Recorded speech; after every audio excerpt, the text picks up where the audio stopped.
राम जी के वनगमन यात्रा का जो व्यवहारिक रूप हम लोगों के सामने रखा है स्वामी जी ने, मैं उनको कानपुर महानगर की ओर से और इस विद्यालय की ओर से बहुत बहुत धन्यवाद देता हूं। और मैं इस अपेक्षा करता हूं अपने जनमानस से कि राम जी के द्वारा वो जो वनगमन की यात्रा स्थापित हुई है, उस वनगमन यात्रा का अपने जीवन में एक बार गमन करें, उसका दर्शन करें और उसके प्रति श्रद्धा व्यक्त करें।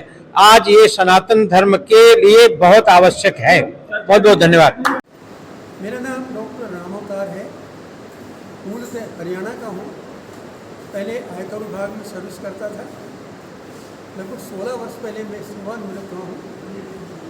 ये जो शोध हुआ है इसमें जन सहयोग से हुआ है और भारत सरकार का भी सहयोग रहा है। इसमें भारत सरकार के संस्कृति मंत्रालय ने मुझे एक प्रोजेक्ट दिया था, वनवासी राम और लोक संस्कृति। उसी के सहारे उन्होंने मुझे 2 साल का प्रोजेक्ट दिया, 2 साल की छुट्टी दी और 2 लाख रुपए भी उन्होंने हमें इस काम के लिए दिए ताकि कुछ आर्थिक सहायता हो सके। अभी तक अयोध्या जी से जनकपुर तक और अयोध्या जी से रामेश्वरम तक 292 स्थलों की खोज हुई। ये स्थल उत्तर प्रदेश, बिहार, नेपाल, मध्य प्रदेश, छत्तीसगढ़, झारखंड, उड़ीसा, आंध्र प्रदेश, कर्नाटक, तमिलनाडु और महाराष्ट्र में फैले हुए। ये सब धीरे धीरे लुप्त हो रहे हैं।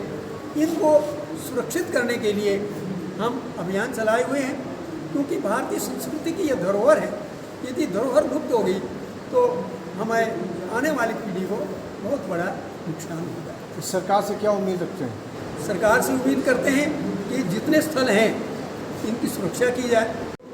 प्रयागराज, वाल्मीकि आश्रम, जहाँ से यमुना पार की, जहाँ से गंगा पार की, वो सब छोड़ दिए गए और संगमेरपुर से थोड़ा पहले मंजनपुर, राजापुर होते हुए वो मार्ग राम वनगमन मार्ग घोषणा करने की लोग प्रयास कर रहे हैं। सबसे पहले सरकार मार्ग को ठीक करे और ये जो स्थल हैं इन सबको सुरक्षित। राम राज्य की बात करते हैं लोग। राम जी का जो आपने जिस तरीके से बीड़ा उठाया है, उनके समय से लेकर 21वीं सदी में आप एक तरीके से पुनर्वास कर रहे हैं। इस पर क्या कहना चाहते हैं? क्या संदेश देंगे देशवासियों को, संदेश सनातन धर्म के लोगों को? संदेश ये है कि राम जी हमारे जीवन के आधार हैं।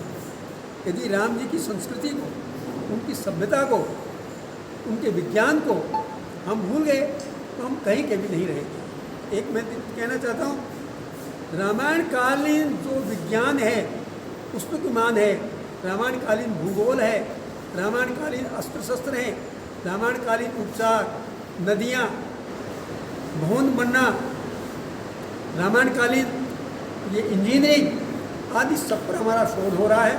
मैं प्रार्थना करता हूँ कि जो लोग जिस भी योग्य हैं, जो लोग विज्ञान के हैं या संस्कृति के हैं, वो आगे आएँ, अपनी बात रखें, ताकि रामायणकालीन संस्कृति को हम और समृद्ध कर सकें और अधिक से अधिक इन स्थलों का क्या नाम है आपका?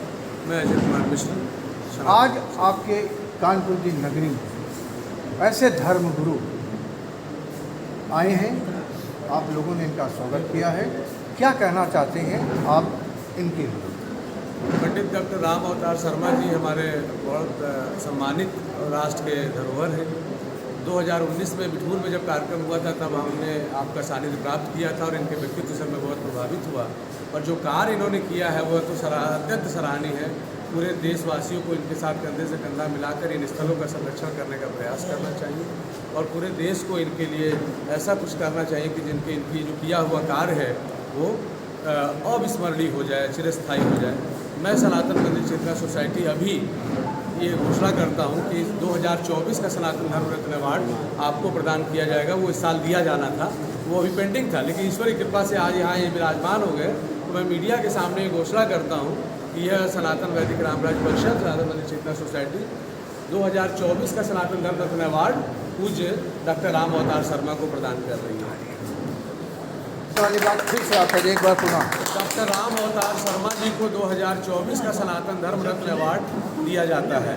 मैं अजय कुमार मिश्र सनातन वैदिक रामराज परिषद का अध्यक्ष और सनातन वैदिक क्षेत्र सोशलिस्ट सचिव इस बात की घोषणा करता हूँ।